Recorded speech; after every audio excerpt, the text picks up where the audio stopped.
American scientists say it's not right. Too many homes outside clearly mapped flood risk zones are now underwater. There's a lot of people who are going to be hurting. While less extreme, floodwaters are also seeping into more Canadian homes. If you think it's just bad luck, experts say think again.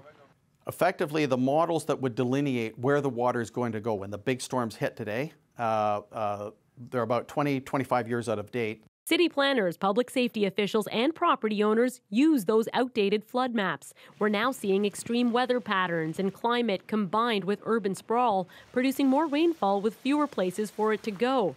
But funding for a federal flood reduction program dried up in 1995, leaving provinces and municipalities to map their own flood zones. From a political perspective, it's always also tricky because not that many people are really interested in knowing.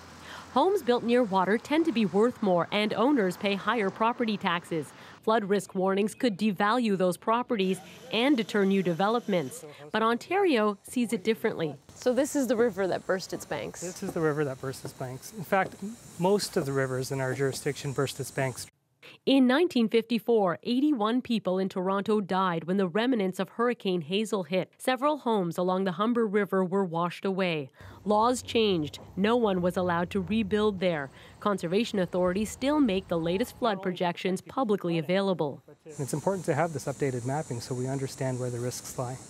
Bev Silva wishes she had checked and been prepared. 3 floods left her emotionally and financially devastated. Do your research. Find out, talk to a lot of people, talk to the neighbors, and see if, what they've been through. Severe flooding in the Calgary area in 2013 prompted the federal government to re-engage in flood zone mapping. Experts hope that'll offer new information soon, because many Canadians have no idea how vulnerable their homes are until they're knee-deep. Christine Burak, CBC News, Toronto.